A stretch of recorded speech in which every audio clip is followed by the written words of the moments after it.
Hello everyone, hope you're doing well. It's time to have a look at some of the news items in War Thunder. There's some devblogs, there's some monthly decals, and also a lot of people have been asking me when I think the update's going to be out, so I thought we would talk about it in this video. I've been covering a lot of the dev server stuff. There's been a ton of things going on with it, and I've basically just been going through it, trying to get everything done, and we're about on schedule right now, so overall it's been going very well. But as always with the dev server stuff, there's a ton of things that are just sat in the files, and it makes me really interested to see what the winter event looks like. But I thought we would sit down, have a look at some of the devblogs that Gaijin have done, and also some of the other events. As always, if you enjoy this content, make sure to subscribe and like the video. Let's get started. The first devblog is about the Ajax, a light tank which is coming to Britain at rank 7. It's pretty similar to a lot of other vehicles that are around the BR of 10.0 to 11.0 for light tanks, has a 40mm that has access to APF SDS. It also recently on the dev server got access to an LWS, which is quite nice, but generally it's looking like a pretty decent platform, at least in terms of War Thunder. One of the problems with it though is it's very lightly armoured, and also the turret is set pretty high up with the crew in it, so survivability will be pretty low. So you'll probably be a scout first and kill a second, which is normally how these types of vehicles work. The Ajax also recently has gone through a lot of problems when it comes to its real-life situation, and there's even been a bunch of posts online from some of the guys who were testing it, and it turns out one of the things that they would do is on one of the testing tracks where the Ajax would go back and forth to just kind of test the suspension and the mobility, they would play a game where they would pick up all of the stuff that fell off of it, including bolts and also just including exterior parts, and they would see who could get the biggest part, which generally, when it comes to a machine, you don't really want things falling off of it, but it was kind of surprising how much was. There was also an area where it just basically kept flooding and many other problems that have been happening with it, which is why it's still not in fully active service. Gaijin actually talks about the history pretty well with it. In the 1990s, the UK was looking to replace the CVRT family of vehicles. These were from the 70s and certainly showed their age. So the army looked for a more advanced modular platform that could fill a variety of roles to replace them with. Through the Future Rapid Effect System, or the FRES program, General Dynamics UK competed against BAE Systems CV90, with the GDUK's ASCOD 2 winning the competition. A contract was awarded in March of 2010 for the ASCOD 2, which had been a development from the Austrian and Spanish design, ASCOD actually being an acronym for Austrian-Spanish Cooperation Development. During initial development, the designated name for the design was Scout SV, until it was renamed the Ajax. There are 6 vehicles that fill a variety of roles under the name, each on the same platform, and in September 2014, the UK government put in an order for 245 turreted Ajax vehicles. The vehicle was due to end service in 2017, but due to a series of challenges, including noise and vibration problems that caused hearing issues to crew members in 2020, trials were paused, causing delays. However, according to the UK government, the complications faced by the Ajax platform have now been solved. The production of these 245 turreted Ajax vehicles continues in Merthyr Tydfil and Oakdale in Wales. As of April 2025, 100 Ajax variants have been delivered to the British Army, and more are expected to continue to be delivered over time up until 2028 to 29. It's wild to me the fact that nowadays, when it comes to the development of some of these military vehicles, they can take up to 30 years. The fact that the first initial look at the program was in the 1990s, and the vehicles took until the 2020s to actually be delivered. It's just crazy to think about when you look at other parts of history, whether it be during the Cold War or even the Second World War, how rapid a lot of this technology was moving around. Now, yeah, the Ajax is in a bit of a better position than it was, but it's still in a pretty rough place in terms of its history, and nowadays it's more of a meme than anything else.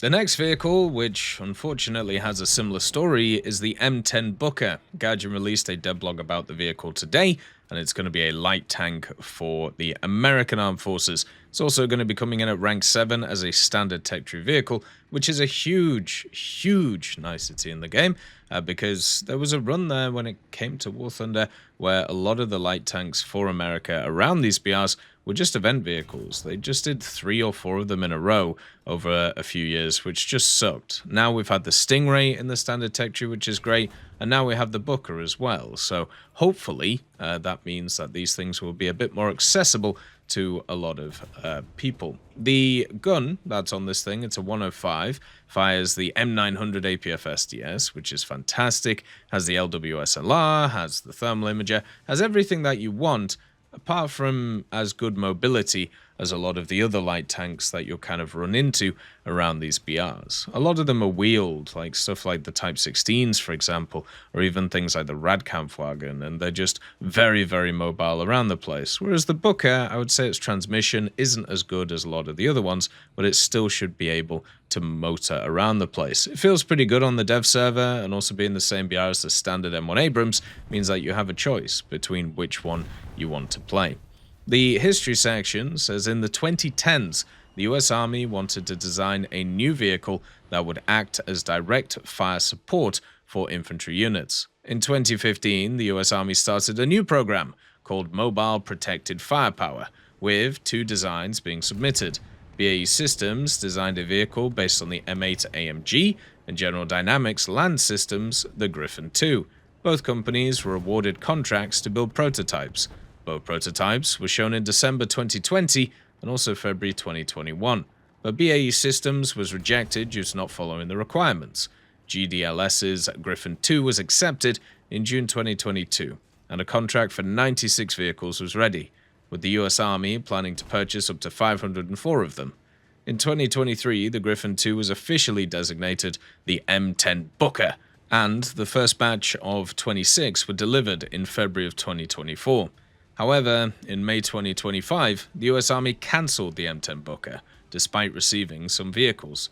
The decision was due to its excessive 42-ton weight, which was seen as too much for bridges and also C-17 transport aircraft. As of November 2025, it's currently unclear what will happen to the 26 vehicles that have already been delivered. Yeah, maybe they'll use for training, or maybe they'll just actually put them into a different role. But yeah, the M10 Booker, turns out it's just too fat. And as a vehicle that's supposed to be airdroppable, or at least carried around in planes, you can't be too fat, because then you can't be carried around. Another thing that's also interesting about this and just many other vehicles, I was actually told the other day, the reason why by A10, who is part of the community, he was talking about the fact that the reason why it's called a mobile protected firepower vehicle or a direct fire support vehicle and not a light tank is because they didn't want the American crews to treat it like an Abrams if they'd called it an actual just light tank.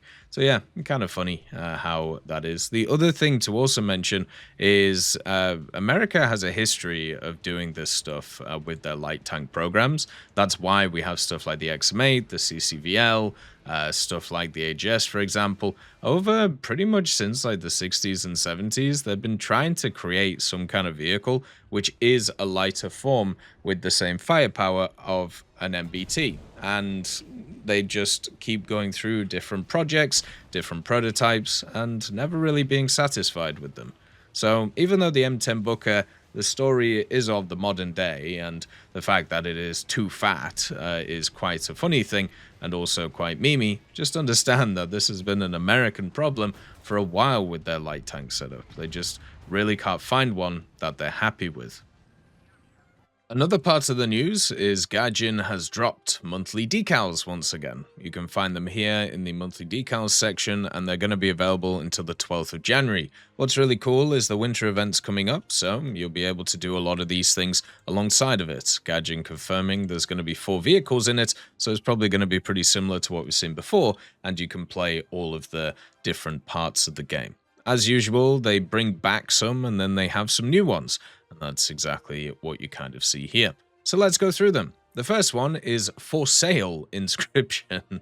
And all you got to do for this one is get 20,000 damage for naval targets with rank 3 and above vessels for the US. I mean, this one is super easy. You just have to play rank 3s and above. The naval event is going on right now in terms of the game, so maybe you could double it with that. The Sea Defender event for the, what looks pretty broken AK-225. So yeah, just play a bit of naval for America, and you can get that done super quickly. The next one is the 3rd Reconnaissance Unit Insignia. This is for Japan, and all you got to do is rank 3 and above light tanks for Japan. And Japan actually has a go-to trick with this one. You have a million light tanks, which are really good across the board. You know, you have like the Type 16s, which are great. You have access to the 87 and the 89 and all of these guys. But what I would say is the Chaffee. The Chaffee is rank 3, and it's not rank 3 in all tech trees. It's not rank 3 in the American tech tree, but it's rank 3 in the Japanese one. So this one is always a go-to for me, just because it has the M61 shot, and also being rank 3, you can do your dailies, you can do your specials, and then also you can do these decals. And with the daily universal kind of backup thing now, you can actually spawn it more than once. And it's only 40 players defeated. You can definitely get that done over the period. The next vehicle is, the next decal is the 3rd Armored Battalion emblem King Kong. So King Kong is coming in, and this one is missions played China. So all you got to do is just play missions, like just grind through the tech tree, you know, get it going, get to rank 3 and get above. A great type of decal for grinding with these types of events, right? The winter event that's coming up, there's no pressure on what you have to play, it just has to be rank 3 and above, and you have to finish in a ground vehicle. So if you do play ground realistic or something, do not finish in a plane. You'll have to like J out and go into a ground vehicle, or at least click to spawn a ground vehicle before the game ends. The next one is the Southern Cobra Squadron Emblem 1987 or 161. This one is for Israel, and it's another one of those where you have to use helicopters, but also it's ground and water targets destroyed with helicopters. So you don't have to, or I don't think you have to kill players. I think this could maybe be done in heli PvE, or maybe get done in just standard heli like ground forces. But usually this signals like AI kills, right? So this would be the PvE mode in helicopters, or somehow finding them in other places. And I don't really know how that's going to work. So yeah, you just have to play some helis. You have to get 10 kills in RB. I think you can do that pretty easily, as long as it's that and not going after AI. If it's after AI, you just have to play heli PvE and hope for the best. The next one is ER-233 Savoy Cocotte Emblem. This is for France specifically, and it's another one of those where you have to play 20 missions. But this time, instead of ground vehicles, it's air vehicles. So Air Arcade, Air Realistic, Air Sim, all of them will count towards this. Generally, this one, I would say, is not too bad. Just kind of generally grinding through the tech tree. For France, there's a lot of areas at low tiers which are really annoying, but once you hit rank 3, especially with the P63 and the VBs, it gets a little bit better, and then as you progress through, it gets better nowadays. If you want specific vehicles to play to have a bit of fun with, I would say the F-84G's in a really nice spot at the moment, the P63's in a pretty nice spot, same with the SP2C5 as always, and then obviously the Mirages are always quite a lot of fun too. So for me, I'll probably spade out the F-104G. I think that's the last F-104G I have to spade, but we'll see as it goes along. Next one, emblem of the 27th Armored Brigade Group. This is for Britain and ground vehicles. And it's another one of those, you just have to get mission score. So you can play whatever you want. 15,000 mission score is really not a lot, especially if you're doing the Battle Pass stuff, the daily stuff, and then also if you're doing like the event stuff over winter. Just remember, the standard event, so every 2 days, is 35,000 mission score for ground vehicles. So you can literally just get this done, and it is another one of those which is only a third of just one of the stars for the winter event, which I should say the usual winter event, since we haven't actually seen it yet. The next one, once again, is a Swedish one. It doesn't actually have a name on it. What's kind of funny is if you add this to favorites, it just says new decal. but it's actually the emblem of the Forster division, as you can see here. But this one is super easy. You just play air vehicles of Sweden and destroy ground and water targets. So this is just AI kills once again in air vehicles. Now, there's plenty in Sweden that you can play to do this with. Pretty much any of these, like down this line, are all very good at it. But also, you can play the fighters, and then when the game's like near the end, if there's like one person left and they're realistic, then you can just go and, ground pound. That's usually a better way of doing these types of things, just to get it done. At the same time, it's only 15 in RB, which is a tiny amount. You can get it done in like one battle if you're lucky. Then we have the Tauch Tauch Panzer Abteilung C, Panzer Regiment 28. There you go. That's the one it is.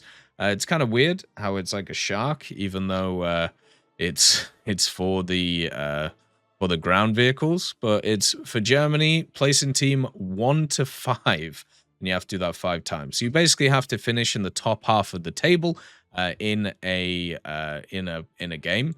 And I feel like just playing through Germany, like especially at rank 3 and above, you'll do that anyway if you play enough. Kind of like the Battle Pass missions. I'd say 6.0 is quite nice right now with all the Panthers, but just remember the T-3485s there, which can be a bit rough.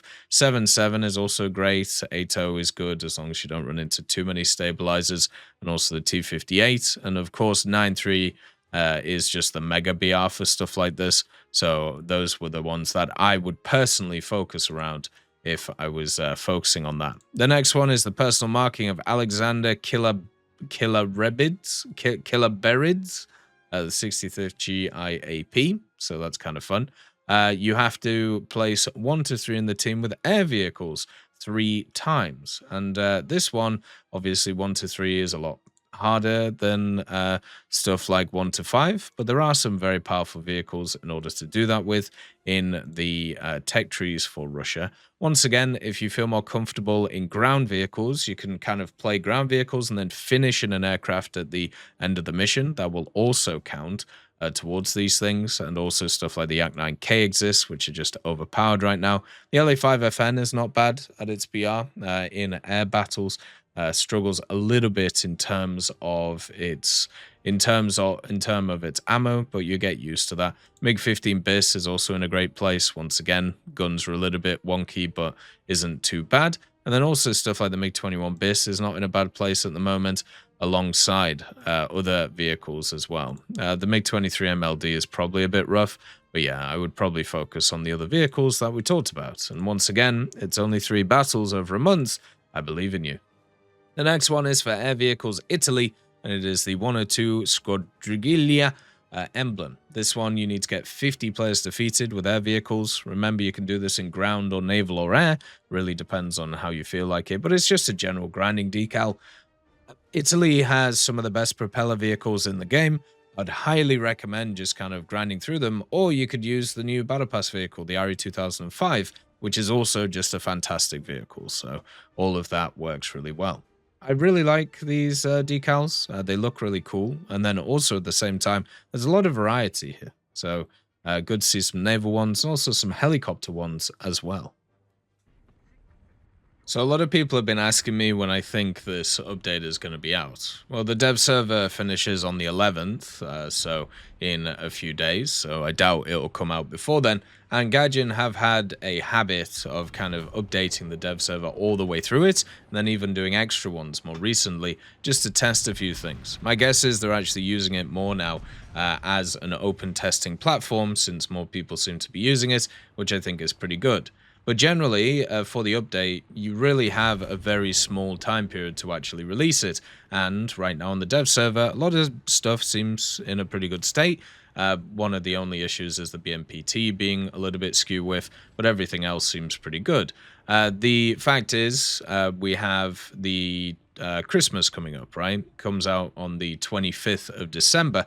And that is Thursday in 2 weeks' time. That's in a little bit of an awkward place. And because that means if you release the update that week, so Monday, Tuesday, Wednesday, you don't have a lot of time to be able to also do Christmas sales or festive sales, which is something they like to do. Also, if you have a look at the week before, you have a full week from the 15th to the 19th to be able to put in the update where people might still be working before the Christmas period, so therefore they can get a bunch of bugs fixed before Christmas comes around. So when I look at this, what I see is the simple fact that they're going to release it next week because they just don't really have any other options.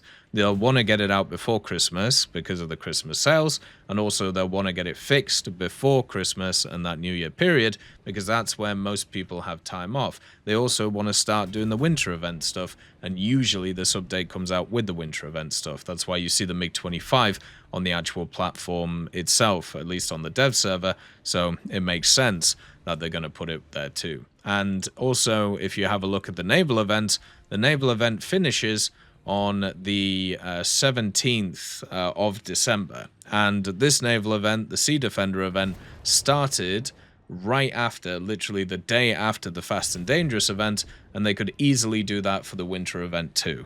So my guess would be you're looking at midweek next week, Tuesday, Wednesday, Thursday, and then we go ham. And it's going to be a very busy Christmas period. If it's anything else, I'd be extremely surprised. If it's this week, very surprised. And also the week after, or, you know, the week of Christmas, it would be surprising too. You may see in this update there's only been 2 pre-order packs so far, and usually the winter updates or the Christmas updates don't have a ton because they also want to do the sales alongside of it. So they want to get the update out before they do the set of sales, and that's what we're seeing here. So that's my thoughts. Let me know what you think. As always, I hope you have a wonderful day, and I'll see you next time. I'd just like to thank GMG Smiley, CD Beans, Chieftain Mike, EMN3 Galaxy, Tulio Pontecorvo, Brendan Quinn, Carrion Crow, Gus Irenicus, Pyman, Wartinder, Teddy, Daniel Stanton, Martinez, B. Young, Ozzy Panzer, Alan Hacker, Liam Shear, Opium Prime, Lafouche, Sem, Aslan, Uncle Bean, and Derek R. for supporting the channel.